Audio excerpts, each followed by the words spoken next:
नमस्ते छात्रों। आज हम कक्षा 12 की इकाई 10 का अध्ययन करेंगे। इकाई का नाम है कारतूस। कारतूस शब्द सुनते ही हमारे ध्यान में वही पिस्तौल नज़र आती है। पिस्तौल की गोलियां, उसे कारतूस कहा जाता है।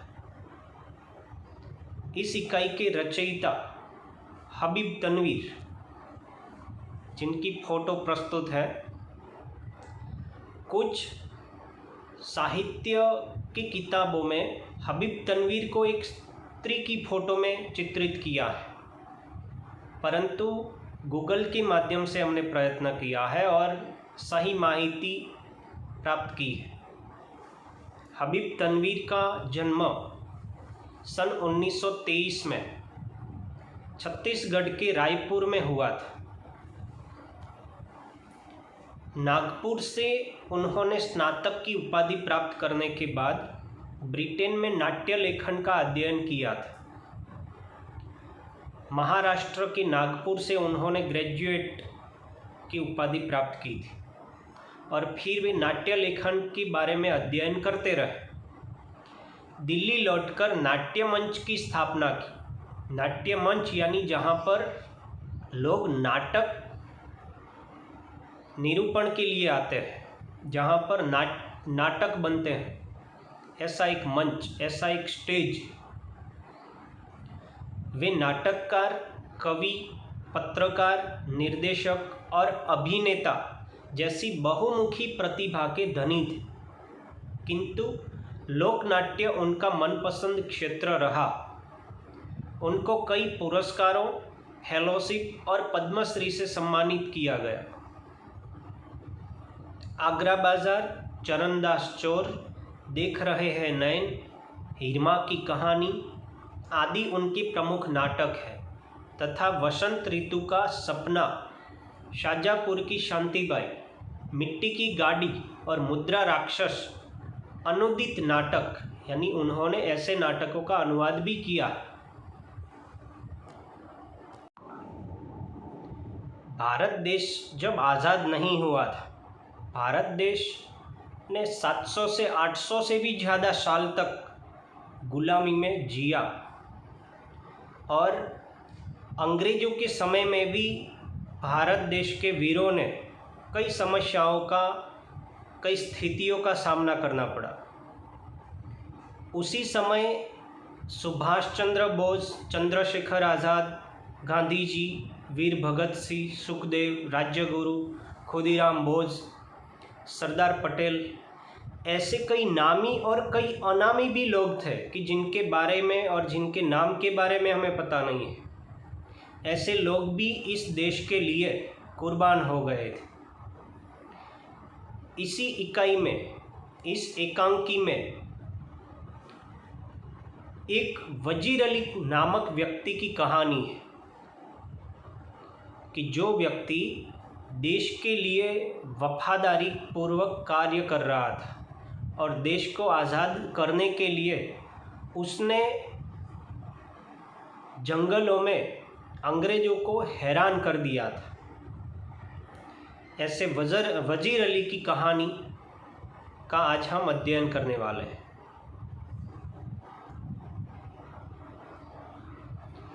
इकाई है वह संवाद के रूप में प्रस्तुत है, यानी एक अंक का नाटक। एकांकी का मतलब है एक अंक का नाटक, इसमें संवाद भी है, नाटक के रूप में है। प्रथम है पात्रों में कर्नल, लेफ्टिनेंट, सिपाही और सवार। कर्नल और लेफ्टिनेंट जो है अंग्रेज़ों के समय में और आज भी एक रैंक के आधार पर पद बताए गए हैं। जैसे भारत की जो प्रमुख संरक्षण की व्यक्ति है, प्रमुख संरक्षण आर्मी मानी जाती है, उसमें थल सेना, जल सेना और वायु सेना। उसमें बिपिन रावत है, BS घनौरा जो वायुसेना के प्रमुख हैं। इसी प्रकार प्रमुख के बाद ऐसी कर्नल, लेफ्टिनेंट, सब लेफ्टिनेंट ऐसी रैंक के आधार पर पोस्ट होती है। तो ये पोस्ट अंग्रेज़ों के समय की थी और अंग्रेज़ों में कर्नल और लेफ्टिनेंट थे, एक सिपाही और एक सवार इस इकाई में बताए गए हैं। अवधि 5 मिनट, जमाना यानी समय है सन 1799, समय रात्रि का, स्थान है गोरखपुर के जंगल में कर्नल कालिंज के खेमे का अंदरूनी हिस्सा। खेमा, खेमा शब्द का अर्थ है पड़ाव, जहाँ पर अंग्रेज़ों ने डेरा डाला था, पड़ाव डाला था, ऐसी जगह जो गोरखपुर के जंगलों में थी। 2 अंग्रेज बैठे बात कर रहे हैं। कर्नल कालिंज और एक लेफ्टिनेंट खेमे के बाहर। चांदनी छिटकी हुई, अंदर लैंप जल रहा है। तो गोरखपुर के इन जंगलों में कर्नल है, उसका नाम है कालिंज, और एक लेफ्टिनेंट है। वे दोनों जो पड़ाव डाला है उससे बाहर बैठे हैं और वहाँ पर चांदनी छिटकी हुई है। चांदनी छिटकी यानी पूनम का समय हो और चंद्रमा की रोशनी फैली हुई हो, ऐसा वातावरण, ऐसा प्रकाश। और इसी स्थिति में खेमे के अंदर लैंप जल रहा है, एक बल्ब जल रहा है, लाइट जल रही है। आप यहाँ कर्नल और लेफ्टिनेंट के बारे में अनुमान लगा सकते हैं। अब जो संवाद है उसको लेकर हम इकाई का अध्ययन करें। कर्नल कहता है, जंगल की जिंदगी बड़ी खतरनाक होती है। लेफ्टिनेंट जवाब देता है, हफ्तों हो गए यहाँ खेमा डाले हुए, सिपाही भी तंग आ गए हैं। ये वजीर अली आदमी है या भूत, हाथ ही नहीं लगता। कर्नल और लेफ्टिनेंट वजीर अली को पकड़ने के बारे में, वजीर अली नामक जो व्यक्ति है जो भारत देश को आज़ादी दिलाने का प्रयत्न कर रहा है, उसके बारे में बातें कर रहे हैं कि ये व्यक्ति ही या भूत है, किसी के हाथ ही नहीं आता। कर्नल कहता है, उसके अफसाने सुन के रॉबिन हुड की कारनामे याद आ जाते हैं। कर्नल बता रहा है कि वजीर अली की कहानियाँ सुनकर तो हमें रॉबिन हुड की याद आ जाती है। कारनामे यानी किस्से। रॉबिन वुड नामक जो व्यक्ति था, ये रॉबिन वुड भी शेरगढ़ के जो जंगल थे उसमें गिरोह बनाकर रहता था। गिरोह यानी उसने कुछ आदमी पाल रखे थे, डाकुओं का झुंड, उसे गिरोह कहा जाता है। तो रॉबिन वुड अमीर आदमियों को लूटकर गरीबों के लिए काम करता था। ऐसा ही कार्य वजीर अली करता था। अंग्रेज़ों के खिलाफ उसके दिल में किस कदर नफरत है। कोई 5 महीने हुकूमत की होगी, मगर इस 5 महीनों में वो अवध के दरबार को अंग्रेजी असर से बिल्कुल पाक कर देने में तकरीबन कामयाब हो गया था। कर्नल बताता है कि हमने यहाँ 5 महीने हुकूमत की, परंतु 5 महीनों में वजीर अली हमारे हाथ नहीं आया। और अवधपुरी यानी जो यह नगरी है गोरखपुर की, अयोध्या, इसको बचाने के लिए ये व्यक्ति काम कर रहा है और इसको, अवध को हराने में अंग्रेज़ों से ये सफल हो गया। यानी अवध को बचाने के लिए अंग्रेज़ों का यह सामना कर रहा है और अवध को इसने बचा लिया है। आगे लेफ्टिनेंट कहता है, कर्नल कालिंज, ये सआदत अली कौन है? दोनों बात कर रहे हैं। तो कर्नल बता रहा है, सआदत अली है वह आसिफ उद्दौला का भाई है, वजीर अली का और उसका दुश्मन। असल में नवाब आसिफ उद्दौला के यहाँ लड़के की कोई उम्मीद नहीं थी। वजीर अली की पैदाइश को शहादत अली ने अपनी मौत ख्याल किया। लेफ्टिनेंट बताता है, मगर शहादत अली को अवध के तख्त पर बिठाने में क्या मसलहत थी। मसलहत यानी गुप्त सलाह। तभी शहादत अली को अवध के तख्ते पर बिठाया गया था। कर्नल फिर से कहता है, शहादत अली हमारा दोस्त है और बहुत ऐश पसंद आदमी है, इसलिए हमें अपनी आधी मुमलिकत यानी कि जायदाद और दौलत दे दी और 10 लाख रुपये नगद। अब वो भी मज़े करता है और हम भी। देश को आज़ादी के लिए जो समय मिला, समय बीता, उसका एक कारण था देश में देशद्रोही लोग भी थे। अकबर के साथ जयचंद जैसे हमारे देश के देशद्रोही लोगों ने मिलकर देश को नुकसान पहुंचाया था। ऐसे शहादत अली भी इन्हीं अंग्रेज़ों का गुलाम बन गया था। अंग्रेज़ों ने उसको दौलत दे दी तो उसने इस स्थिति को छोड़ दिया और वे रुपये लेकर अपना सुख यानी कि पैसों को अपना सुख मानकर जीवन बिताने लगा। लेफ्टिनेंट कहता है, सुना है ये वजीर अली अफ़गानिस्तान की बादशाह शाह जमा को हिंदुस्तान पर हमला करने को दावत यानी आमंत्रण दे रहा है। वजीर अली नामक जो व्यक्ति है वह अफ़गानिस्तान जो भारतवर्ष का एक अभिन्न भाग था, कि जो महाभारत के समय गांधार की नगरी कहा जाता था, गांधार प्रदेश, यही अफ़गानिस्तान के बादशाह शाह जमा को हिंदुस्तान पर हमला करने की दावत वजीर अली ने दी थी। तो इसका भी कुछ कारण था। तभी कर्नल बताता है, अफ़गानिस्तान को हमले की दावत सबसे पहले असल में टीपू सुल्तान ने दी, फिर वजीर अली ने भी उसे दिल्ली बुलाया और फिर शमसुद्दौला ने भी, यानी दिल्ली बुलाने के लिए इन तीनों लोगों को बुलाया गया था। अफ़गानिस्तान को हमले के लिए टीपू सुल्तान ने बुलाया था, फिर वजीर अली ने भी उसे दिल्ली बुलाया और फिर शमसुद्दौला ने भी बुलाया था। तो लेफ्टिनेंट पूछता है, कौन शमसुद्दौला? कर्नल ने जवाब दिया, नवाब बंगाल का निस्बती भाई यानी बंगाल का रिश्तेदार भाई, बहुत ही खतरनाक आदमी है। कर्नल कहता है, नवाब बंगाल का निस्बती भाई बहुत ही खतरनाक आदमी है।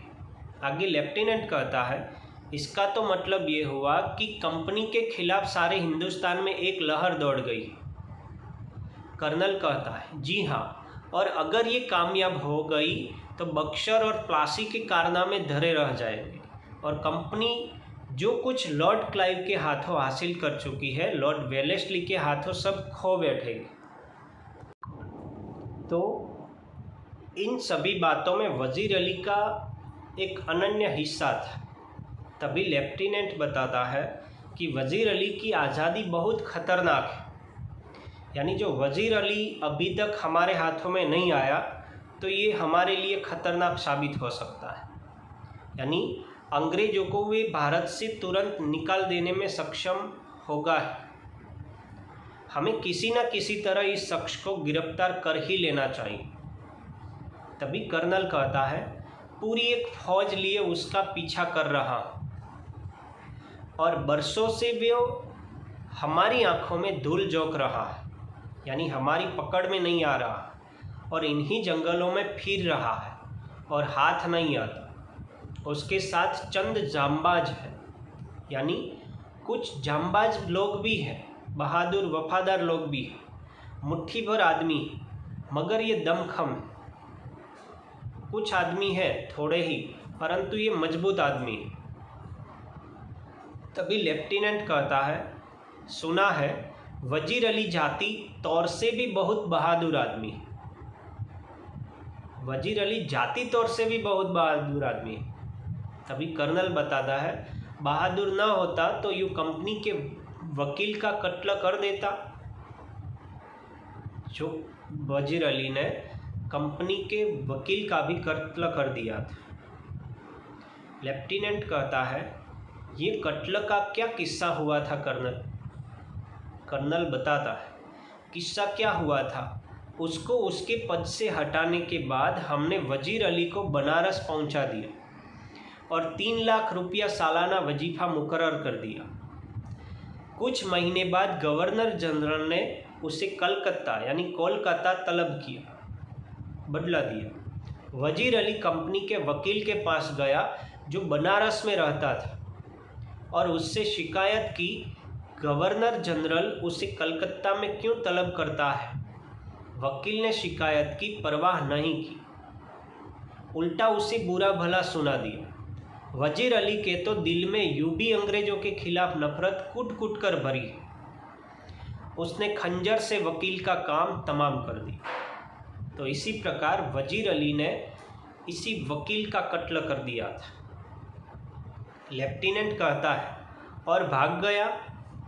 कर्नल ने कहा, अपने जानी सारों समेत आजमगढ़ की तरफ भाग गया। यानी अपने आत्मीय जन जो थे उसके साथ रहने वाले, उनके साथ वे आजमगढ़ की तरफ भाग चला था। आजमगढ़ के हुक्मरानों ने उन लोगों को अपनी हिफाजत में घाघरा तक पहुंचा दिया। घाघरा यानी एक नदी का नाम है। तो वहाँ के जो हुक्मरान लोग थे, उन्होंने उसकी रक्षा के लिए उसे घाघरा नदी तक के पास वहाँ पर रहने के लिए सुविधा कर दी थी। अब ये कारवां इन जंगलों में कई साल से भटक रहा है और यही वजीर अली इसी जंगलों में घूम रहा है। लेफ्टिनेंट कहता है, मगर वजीर अली की स्कीम क्या है, इसका मकसद क्या है? कर्नल ने कहा, स्कीम ये है कि किसी तरह नेपाल पहुंच जाए, अफगानी हमले का इंतज़ार करे, अपनी ताकत बढ़ाए, शहादत अली को उसके पद से हटाकर खुद अवध पर कब्जा करे और अंग्रेज़ों को हिंदुस्तान से निकाल दे। तो मुख्य बात वजीर अली की यही थी। उसका एक मकसद था कि ये किसी तरह नेपाल पहुँचे और वहाँ पर अफ़गानी हमले का इंतज़ार करें, यानी नेपाल पहुंचकर अफ़गानी लोग उस पर हमला करें तो उसी समय वे अपनी ताकत को बढ़ाकर शहादत अली को उसके पद से हटा दें और खुद अवध पर कब्जा करें। और इसी प्रकार अवध में रहने वाले जो अंग्रेज थे, कि जिन अंग्रेज़ों ने अवध को अपना बना दिया था, अवध पर हुकूमत करने लगे थे, इसी अवध पर कब्जा करके वजीर अली का मकसद था कि वहाँ से वे अंग्रेज़ों को हिंदुस्तान से निकाल दें। तब लेफ्टिनेंट कहता है, नेपाल पहुँचना तो कोई ऐसा मुश्किल नहीं, मुमकिन है कि पहुँच गया। वे बता रहे हैं कि नेपाल तो वे पहुँच सकता है। तभी कर्नल कहता है, हमारी फौजें और नवाब शहादत अली खां के सिपाही बड़ी सख्ती से उसका पीछा कर रहे हैं। हमें अच्छी तरह मालूम है कि वो इन्हीं जंगलों में है। एक सिपाही तेजी से दाखिल होता है। कर्नल और लेफ्टिनेंट ये सारी बातें कर रहे हैं, तभी वहाँ पर एक सिपाही तेजी से दाखिल होता है। तेजी, झड़पी से, जल्दी से अंदर आता है। कर्नल उठकर कहता है, क्या बात है? लेफ्टिनेंट कहता है, दूर से गर्द उठती दिखाई दे रही है। जहाँ पर खेमा डाला था वहाँ जो सिपाही बैठा था बाहर, वह सिपाही जोर से अंदर आकर बोलता है और कहता है कि दूर से एक गर्द उठती दिखाई दे रही है, यानी धूल उड़ती दिखाई दे रही है। कर्नल ने कहा, सिपाहियों से कह दो कि तैयार रहे। सिपाही सलाम करके चला जाता है। तैयार कैसे रहना है? तो जो व्यक्ति है वह वज़ीर अली है या अन्य कोई है, कोई अन्य हो तो मारना हो तो भी वे उसके लिए तैयार रहे। लेफ्टिनेंट जो खिड़की से बाहर देखने में मशरूफ़ था, मशरूफ़ यानी तल्लीन था, वह लेफ्टिनेंट कहता है गर्द तो ऐसी उड़ रही है जैसे कि पूरा एक काफिला चला आ रहा, मगर मुझे तो एक ही सवार नज़र आता है। घोड़े के ऊपर बैठकर जो सवार आ रहा था उसको देखकर लेफ्टिनेंट बोलता है कि मुझे तो कई सारे सवार नज़र आ रहे हो, यानी कई सारे लोग आ रहे हो, ऐसा एक काफिला नज़र आ रहा है, परंतु घोड़े पर तो एक ही व्यक्ति बैठा है। कर्नल खिड़की के पास जाकर कहता है, हाँ एक ही सवार है, सरपट घोड़ा दौड़ाए चला आ रहा है। सरपट यानी जल्दी से। लेफ्टिनेंट कहता है और सीधा हमारी तरफ आता मालूम होता है। कर्नल ताली बजाकर सिपाही को बुलाता है, यानी जहाँ पर खेमा डाला था, खेमा लगा हुआ था, वहाँ पर यह सवार उसी ओर आ रहा था। तभी कर्नल सिपाही से कहता है, सिपाहियों से कहो इस सवार पर नज़र रखें कि ये किस तरफ जा रहा है। सिपाही सलाम करके चला जाता। लेफ्टिनेंट कहता है सुबह की तो कोई गुंजाइश ही नहीं। शुभा यानी शक तो हमें होता ही नहीं, तेजी से इसी तरफ आ रहा है। टापों की आवाज़ बहुत करीब आकर रुक जाती है। टापो यानी घोड़े की ये जो आवाज़ थी, ये आवाज़ बहुत निकट आ रही है और निकट आने के बाद ये आवाज़ रुक जाती है, बंद हो जाती है। तभी जो घोड़े सवार था वह सवार बाहर से आया और कहता है मुझे कर्नल से मिलना है। कर्नल चिल्लाकर कहता है बहुत खूब यानी बहुत अच्छा। सवार बाहर से कहता है सी, सी यानी जी। सिपाही ने कहा, अंदर आकर कहा कि हुजूर सवार आपसे मिलना चाहता है। कर्नल ने कहा भेज दो। लेफ्टिनेंट कहता है वजीर अली का कोई आदमी होगा। ऐसा उनको लगता है कि यह व्यक्ति जो घोड़े सवार है वह वजीर अली का कोई इंसान होगा, हमसे मिलकर उसे गिरफ्तार करवाना चाहता होगा। लेफ्टिनेंट को ऐसा लगा कि आने वाला सवार हमसे मिलकर वजीर अली को गिरफ्तार करने के लिए आया होगा। कर्नल कहता है खामोश रहो। सवार सिपाही के साथ अंदर आता है। सवार आते ही पुकार उठता है और कहता है तन्हाई तन्हाई। तन्हाई यानी एकांत, यानी सवार और कर्नल दोनों ही यहाँ पर रहे, दूसरे लोग यहाँ से चले जाएं, ऐसा वह कहता है। तो कर्नल ने कहा साहब यहाँ कोई गैर आदमी नहीं, आप राजे दिल कह दे। कर्नल ने कहा कि यहाँ पर जो भी व्यक्ति है वे हमारे ही व्यक्ति, आप दिल खोलकर कह लें। तो सवार ने कहा दीवार हमगोश दारद तन्हाई। तो सवार ने कहा कि दीवारों को भी कान होते हैं, यहाँ पर हम और आप दोनों ही होने चाहिए। कर्नल लेफ्टिनेंट और सिपाही को इशारा करता है, दोनों बाहर चले जाते हैं। जब कर्नल और सवार खेमे में तन्हा रह जाते हैं, यानी कर्नल और सवार दोनों खेमे के अंदर अकेले रह जाते हैं, तो जरा वक्फे के बाद चारों तरफ देखकर सवार कहता है, खेमे के आसपास देखकर सवार बताता है। सवार कहता है आपने इस मुकाम पर क्यों खेमा डाला है? कर्नल ने कहा कंपनी का हुक्म है कि वजीर अली को गिरफ्तार किया जाए। कर्नल कहता है कि वजीर अली को गिरफ्तार करने के लिए यहाँ खेमा डाला गया। तो सवार ने कहा लेकिन इतना लाव लश्कर क्या मायने कि इतना सशस्त्र सिपाही और इतना शस्त्रों का सरंजाम आप लेकर यहाँ पर क्यों आए हुए हैं एक वजीर अली को गिरफ्तार करने के लिए? तो कर्नल कहता है गिरफ्तारी में मदद देने के लिए, उनकी मदद के लिए, वजीर अली को पकड़ने के लिए हमने इतना लाव लश्कर यहाँ खड़ा किया। तो सवार ने कहा वजीर अली की गिरफ्तारी बहुत मुश्किल है साहब।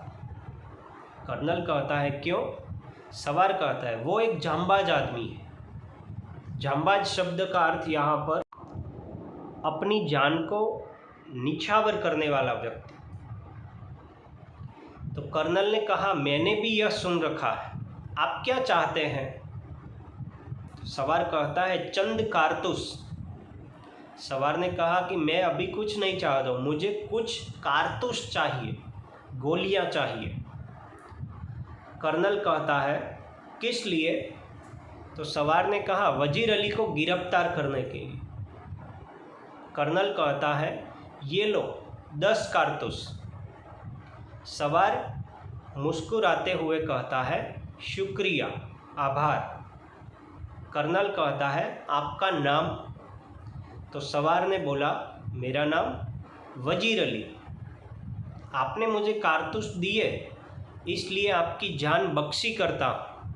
ये कहकर बाहर चला जाता है। टापों का शोर सुनाई देता है।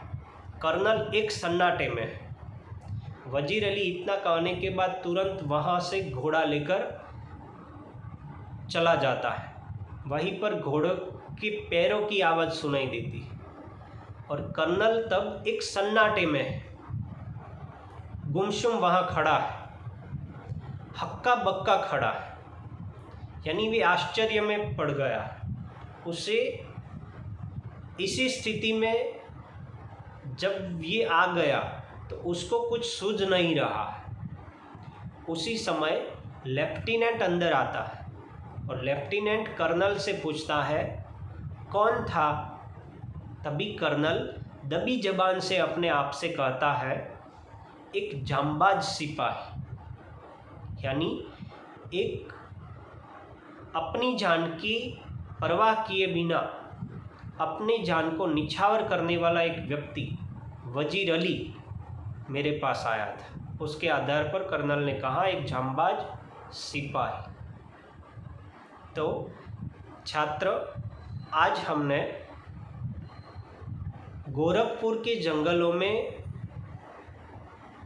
जो भारत देश को आज़ाद कराने के लिए, अंग्रेज़ों को भारत से निकाल देने के लिए काम करने वाला एक देशभक्त वजीर अली, जो अपनी जान की भी परवाह किए बिना कार्य कर रहा था, ऐसा एक अनामी व्यक्ति के जिसके बारे में हमने कभी सुना ही नहीं था, इसका अध्ययन आज हमने किया।